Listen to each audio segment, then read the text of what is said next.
되신 하나님의 말씀 마태복음 9장 35절로 38절까지 말씀입니다.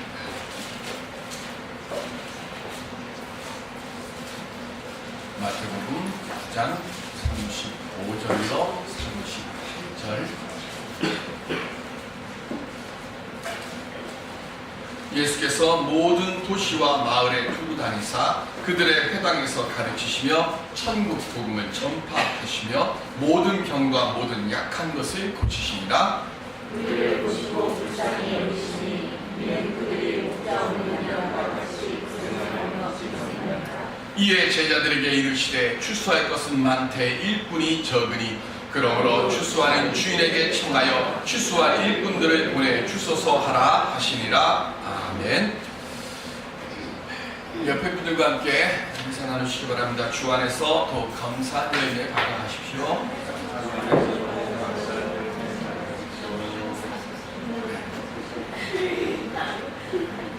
한국 초기 교회에 있었던 일입니다. 한 15일 교회에 제조기라고 하는 별명을 가진 집사님이 한 분 있었습니다. 무슨 물건을 만들어서 그런 직업을 가져서 제조기가 아니라 어떤 사건이나 어떤 문제를 만나는지 그 문제를 가지고 비판을 하는데 워낙 불평과 그리고 원망거리를 만들어내는데 기가 막힌 재주가 있어서 그 교회에 함께하는 성도들이 그리고 그 주변에 있는 이들이 저 사람은 비판 제조업자야, 불평 제조기야 라고 별명을 붙였다고 합니다. 근데 이분이 회갑잔치를 하게 됐습니다. 초대교회니까 그 교회마다 목회자가 안 계시니까 좀 멀리 떨어져 있는 선교사님에게 회갑잔치를 인도해달라고 부탁을 했습니다. 그래서 이 선교사님이 회갑잔치를 하시려고 오는데 그날따라서 눈이 좀 많이 왔습니다. 그래서 길이 많이 막혔어요. 요즘 같으면 뭐 핸드폰이 있거나 뭐 이렇게 해서 연락을 해서 뭐 좀 늦게 가겠다 뭐 하면 되겠는데 뭐 100년 전이니까 그런 연락할 방법도 없고 그냥 1시간을 그냥 늦어진 거예요. 1시간 동안 늦어지니까 이 제조기 집사님이 역시 그 주특기를 발휘해서 1시간 동안 그냥 차마 그 곁에 주변에 있는 사람이 듣기 민망할 정도의 이야기를 불평을 한 겁니다. 근데 문제는 이 선교사님이 오면서 선교사님을 모시러 오는 분에게 묻는 겁니다. 오늘이 무슨 날입니까? 그랬더니 회갑잔치입니다. 회갑이 뭡니까? 선교사가 알 리가 없죠. 그러니까 육순잔치라고도 합니다. 근데 그 말이 잘 이해가 안 가는 거예요. 어쨌든 60살의 생일을 해서 우리 한국 사람들은 이거를 전통적으로 축하하는 날입니다. 그랬습니다. 그래서 회갑, 육순 선교사님이 계속 외우면서 갔습니다. 도착을 하고 드디어 예배를 시작을 합니다. 예배를 시작을 하면서 선교사님이 기도를 시작을 합니다. 기도를 시작을 하려고 하는데 이게 회갑, 육순이 헷갈리기 시작하는 겁니다. 그래서 기도를 첫 마디를 하는데 하나님 오늘 육갑잔치 축하합니다. 오늘 집사님이 육갑을 맞으셨는데 그러니까 그 자리가 어떻게 됐겠습니까? 예배를 마치고 밥을 먹는데 그 자리에 함께 있던 분들이 밥을 먹으면서 이렇게 한마디씩 합니다. 아이고 육갑 떨다니 오늘 육갑잔치한다. 말한 대로 거둔다고 이야기를 합니다. 오늘날 한국 사회의 거의 모든 부분에 이렇게 불평과 불만, 제조기들이 참 많은 사회를 우리가 살아가고 있습니다. 오늘 우리는 어떤 말을 뿌리고 그리고 어떤 열매를 거두시겠습니까? 믿는 우리들이 해야 할 말이 무엇이 있을까요? 지선아 사랑해. 그 책의 저자인 이지선 양이 화상을 입어서 너무 고통을 당하고 그래서 너무 아파하고 정말로 내가 살아서 뭐 할까 그렇게 낙심할 때 지선이 엄마가 하루는 그랬답니다. 지선아 하루에 한 가지씩 감사할 걸 찾아봐. 저희 엄마의 그 말에 내가 지금 화상을 입어서 내가 지금 온몸이 이런데 뭘 감사할 게 있을까? 그러다가 화상을 당하고 병원에 입원한 뒤 자기가 처음으로 자기 힘으로 화장실에 갔대요. 그때 엄마 말씀이 생각이 나더래요. 그래서 하나님, 나 화장실 갈 수 있게 해줘서 감사합니다. 화상을 입어갖고 손가락이 제대로 펴지지도 않고 그러는데 어느 날 환자 옷에 있는 단추에 얼마나 헐렁헐렁합니까? 그런데 그 단추도 못 채우다가 그 단추를 채우려고 여러 번 시도한 끝에 단추를 채우고 나니까 또 역시 하나님 감사합니다. 그렇게 한 가지씩 하나님께 감사를 하다 보니까 하나님께서 예비해 주신 그 은혜 안에서 자기 비록 화상을 입어서 온몸이 상한 그 몸을 사랑할 수 있게 됐고 자기를 사랑할 수 있게 되니까 하나님께서 섭리해 주신 또 다른 감사의 거리들을 찾게 되고 그래서 자기가 지금 이렇게 열심히 살아갈 수 있게 되어졌습니다라고 고백을 하고 있습니다. 많은 사람들이 힘들어하고 어려운 상황으로 인해서 눈물을 흘리며 살아가고 있습니다. 힘든 환경을 원망하고 불평한다고 해서 그런데 우리 삶의 모습이 바뀌어집니까? 불평하고 원망할수록 오히려 마음만 더 상하고 은혜만 떨어질 것입니다. 오늘 추수감사절입니다. 이 자리에 있음으로 먼저 감사할 수 있는 오늘 감사의 성도들이 되시기를 주의 이름으로 축원드립니다.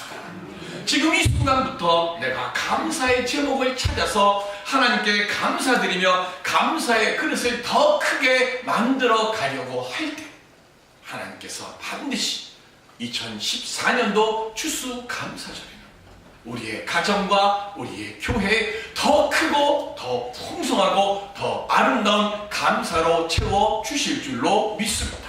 이 은혜의 감사의 재물들을 하나님 은혜 안에서 온전히 받아 누릴 수 있는 우리 모두가 되시기를 주님의 이름으로 축원드립니다. 그러니까 어떻게 그렇게 만들어갈 수 있을까요? 마태복음 8장과 9장에는 예수님께서 나병 환자를 고쳐주시고 눈먼 자는 보게 하시고 벙어리는 듣게 하고 말씀하게 하시고 죽은 아이는 살려주시고 그리고 12년 동안 혈루증을 앓았던 여인의 병은 고쳐주셨습니다. 그리고 난 뒤에 그렇게 예수님의 친정 능력을 보이시고 예수님께서 도시와 마을을 다니시면서 가르치시고 복음을 전파하셨습니다. 도시에는 크고 부유한 사람들이 많이 살았어요. 그리고 오늘 성경에는 그냥 마을이라고 했는데 원래의 뜻은 마을이 아니라 궁핍한 촌입니다. 그러니까 이 뜻 보면 수유리도 보면 수유사거리는 그래도 멋있잖아요. 근데 그 수유사거리에서 골목 하나만 싹 들어가면 옛날 골목이 그냥 나옵니다. 그런 것처럼 예수님이 도시로 가셔서 큰 멋있는 8차선 대로에 있는 곳 거기에 잘 사는 사람들, 똑똑한 사람들에게만 복음을 전하신 것이 아니라 그 뒤에 골목으로 그 골목 속으로 들어가면서 그곳에서 힘들고 그리고 연약한 이들에게 주님의 복음을 증거하십니다. 그렇게 가난하고 외진 마을에 그 비천한 이들을 소중히 여기셔서 찾아가시면서 복음을 전하고 이상하죠? 힘들고 어렵고 가난하고 못 배운 사람들일수록 좀 튼튼해야 되는데 그래야 좀 돈 안 들어가는데 이상하게 병도 많고 근심도 많고 걱정도 많잖아요. 그런데 주님이 그 사람들을 찾아가시면서 그들의 병도 고쳐주시고 그들의 연약함도 해결해 주셨어요. 그렇게 해결하시면서 오늘 본문 36절에 무리를 보시고 불쌍히 여기셨다 그랬습니다. 여기서 말씀하시는 불쌍히 여기셨다는 말씀의 첫 번째 뜻은 빈곤하고 괴로움을 당하며 지쳐있는 모습을 가지고 있기 때문에 예수님께서 불쌍하게 여기신 겁니다. 로마의 식민지를 당하고 있습니다. 로마의 식민지로 살아가는 것만으로도 사실은 지금 힘든데 권력자들이 자기 이스라엘의 권력자들도 그들을 로마 사람들하고 착 달라붙어가지고 자기들을 더 힘들게 하는 거예요. 거기다가 유대교는 부패했고 백성들은 경제적으로 민생고에서 시달리고 감당하기 어려운 종교적인 짐은 점점 더 더해지고, 그렇게 하다 보니까 이스라엘 백성들이 영적으로 육체적으로 지금 피폐함과 상함을 갖고 있습니다. 그들의 그 모습을 보면서 그들의 병을 고쳐주고 그들의 아픔을 들으시면서 그들을 너무 불쌍히 여기시는 거예요. 두 번째는 뭐 때문에 불쌍히 여기셨습니까? 목자 없는 양과 같이 지금 고생하며 기진해서 불쌍히 여기셨습니다. 양은 맹수로부터 자기 스스로를 지킬 수 있는 무기가 없습니다.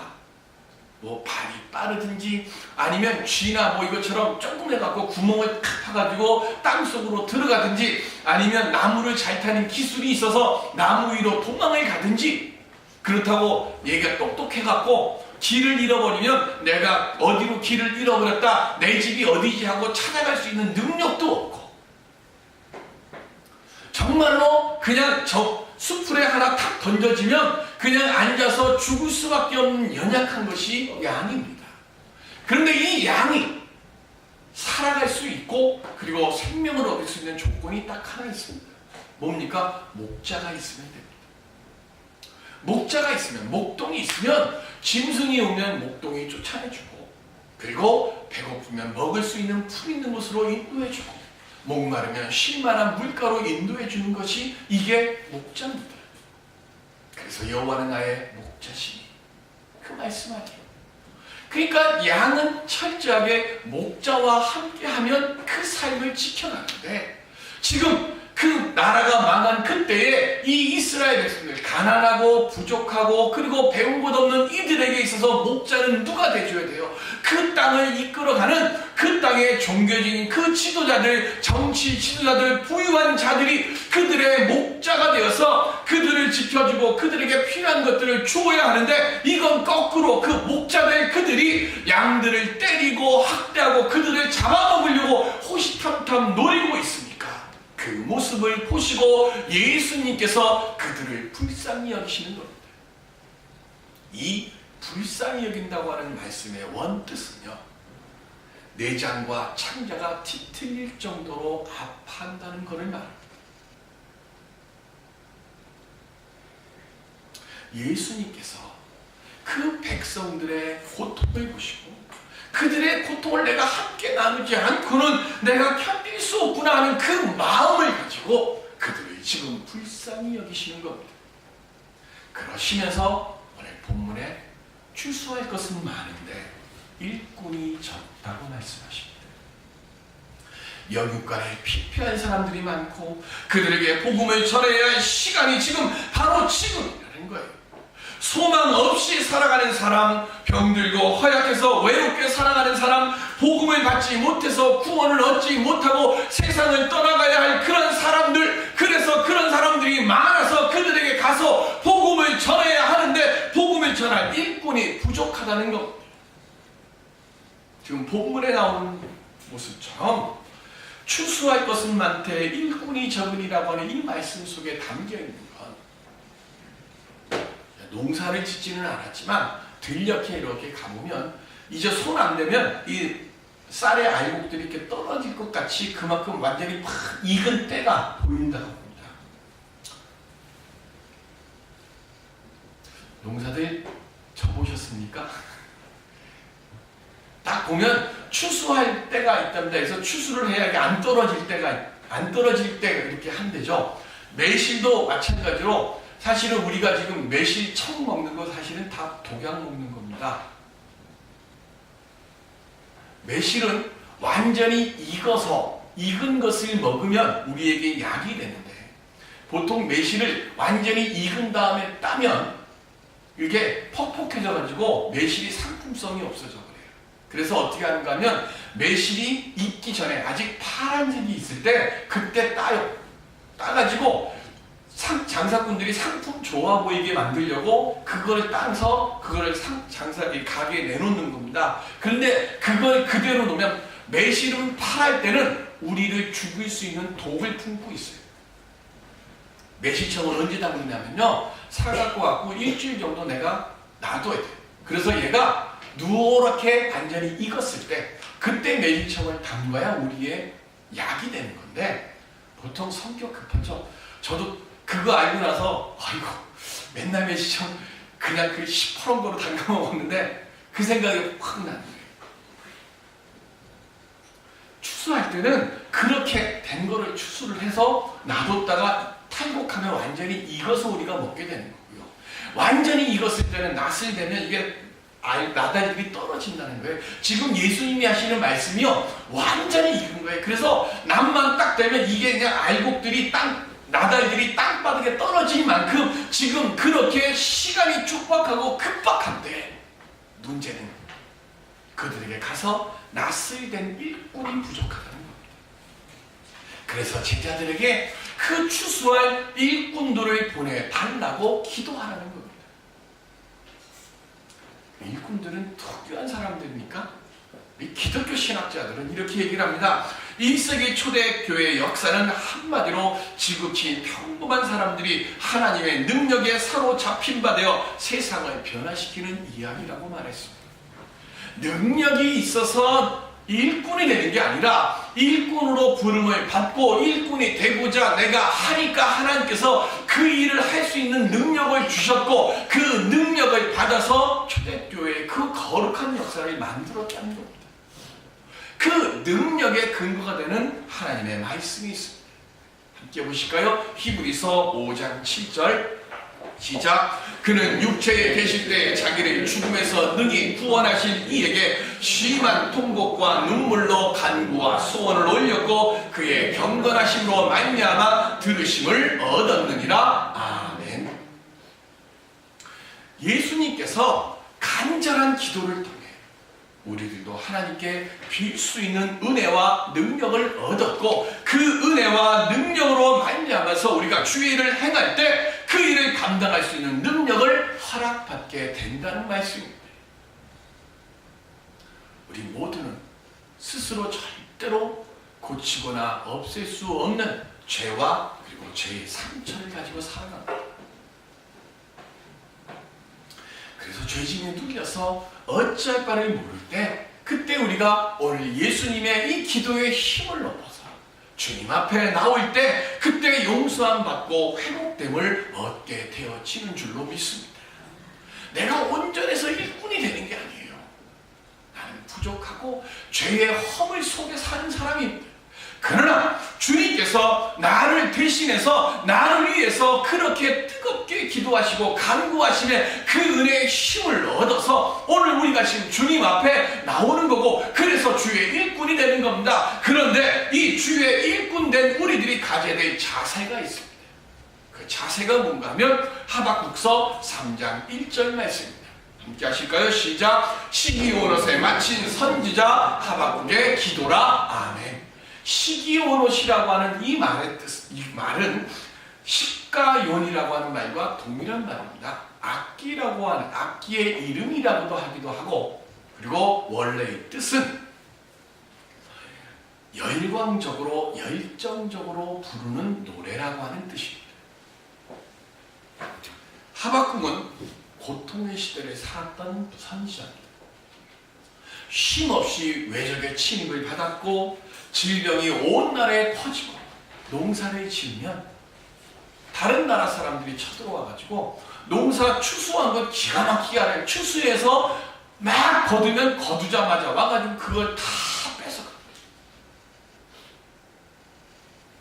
아내는 끌려가고 어린 아이들은 비참하게 길거리에 내동기 쳐서 굶어 죽거나 얻어맞아서 죽고 젊은이들은 노예로 끌려가거나 노예로 끌려가기 싫으니까 산속으로 도망가고 그 현실, 그 비참한 상황의 그 속에서 하박국이 지금 하나님께 기도합니다.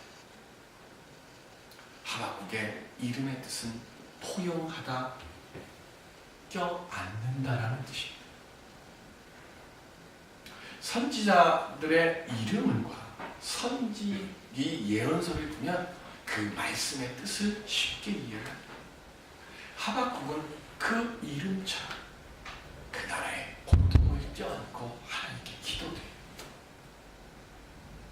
나라와 백성의 문제를 껴안고 하나님께 간절히 기도를 드리는데 기도를 드리면 드릴수록 이 나라와 이 백성이 이런 고통당하는 게 이게 당연한 거예요. 하나님이 그렇게 말씀하시고 너 고통당하는 거, 너희 백성들이 아픔 당하는 거, 그거 너희들 잘못 때문에 지금 이렇게 되는 거야. 그러니까 맞아도 싸!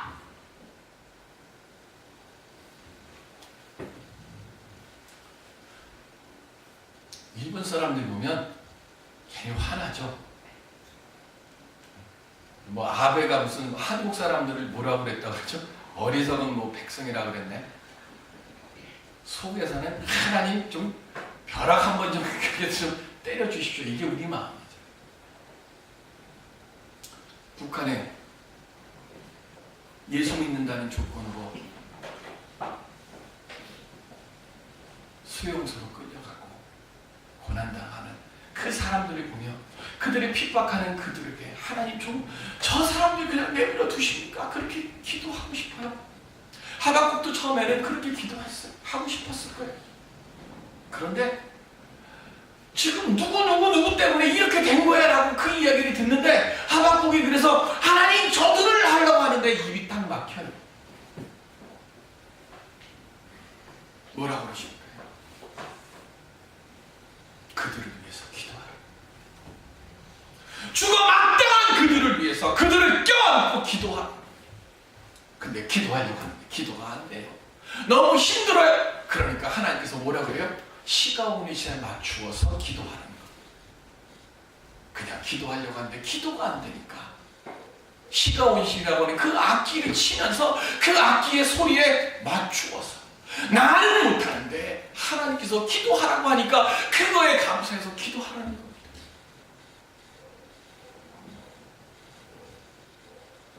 뒷꼭질 보기도 싫은 같은 이불 덮고 자는 누구를 위해서 시가 온 시에 맞춰서 기도하라는 거예요. 함께 앉아있기 싫은 사람을 위해서 기도하는데 나는 못하니까 시가 온 시에 맞춰서 기도하라는 거예요. 하박국이 그렇게 나는 도저히 할 수 없습니다라고 그렇게 할 때 하나님께서 그의 마음을 움직이셨어요. 시가 온 시에 맞춰서 기도하라고 기도하니까 기도하는 그 중에 하나님께서 알게 하신 것, 나라가 망하는 것을 막을 수는 없지만 하나님께서 그 망한 자리, 그 패배의 자리, 그 절망의 자리, 그 낙심의 자리, 질병의 자리에 내가 함께 해줄게. 이길 수 있게 함께 해줄게. 고칠 수 있게 함께 해줄게. 이 시험 이길 수 있게 내가 함께 해줄게. 하박국 선지자에게 말씀하시니까 하박국 선지자가 거기서 고백하는 겁니다. 비록 무화과 나무에 열매가 없어도 외양간에 우리의 소나 양이 없어도 다 뺏겼어요. 다 잃어버렸어요. 그래도 뭐라고요? 나는 나의 하나님으로 내 여호와로 인하여 뭐 한다고요? 기뻐하리라.